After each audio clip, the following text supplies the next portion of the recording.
அதோட சொல்லுங்க. எதுக்கு இந்த இந்த போராட்டம் வந்து எதுக்காண்டி? எத கண்டித்து எதுக்கு சொல்லுங்க? உச்சநீதிமன்ற மதுரை கிளையான மதுரை உயர்நீதிமன்றத்தினுடைய நீதிபதி ஜி.ஆர். சுவாமிநாதன கண்டிச்சு தான் இந்த ஆர்ப்பாட்டம்.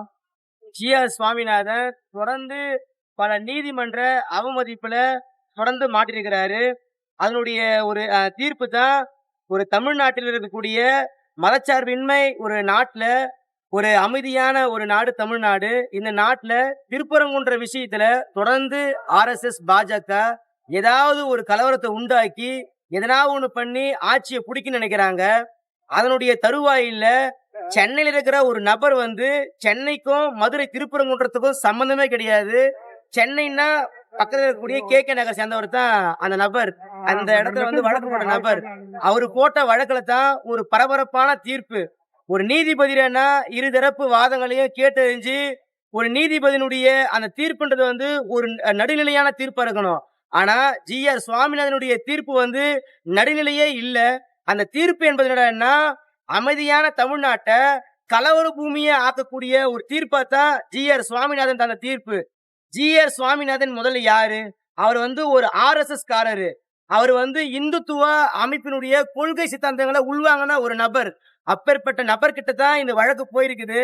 அந்த நபர் கடந்த 100 ஆண்டுகளா அந்த கோவிலினுடைய அதனுடைய வழக்கு என்னடான்னா, எப்பவுமே வந்து உச்சி பிள்ளையார் கோவில்ல தான் வந்து தீபத்த ஏற்பாங்க.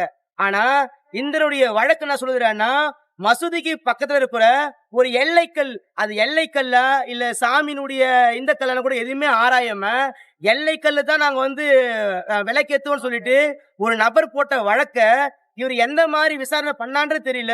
ஒரு உள்நோக்கத்தோட ஒரு எல்லைக்கல்லுல இவங்க ஆர்எஸ்எஸ்னுடைய பாஜகனுடைய செயல் திட்டத்த இப்ப இருக்கக்கூடிய ஜி.ஆர். சுவாமிநாதன் நீதிபதி வந்து ஒரு தீர்ப்பு வழங்கியிருக்கிறாரு. அந்த தீர்ப்பு என்னடான்னா, மசூதிக்கு பக்கத்துல இருக்கக்கூடிய அந்த கல்லுல வந்து நீங்க விளக்கேத்தலான்னு.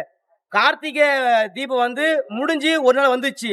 முடிந்த பிறகுமே இவங்க சொல்லக்கூடிய இது என்னன்னா, அந்த இடத்துல நீங்க வந்து விலக்கு ஏத்தணும்னு சொல்லிட்டு சொன்னது மட்டும் இல்லாம, சிஐஎஸ்எஃப் இதனுடைய இந்த காவல்துறை அமைப்பு என்னன்னா, நீதிமன்றத்துல தான் அவங்களுடைய வேலையா இருக்கணுமே தவிர, பொதுமக்களுடைய அந்த விஷயத்துல தலையிட்டு பாதுகாப்பு வழங்குறதுக்கான அதிகாரமும் கிடையாது.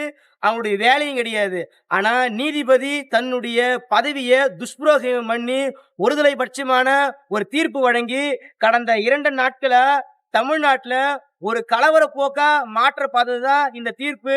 இந்த தீர்ப்பு ஒட்டுமொத்த தமிழ்நாட்டுமே உற்று நோக்க பார்த்த தீர்ப்பு தான் இந்த ஜி.ஆர். சுவாமிநாதனுடைய தீர்ப்பு.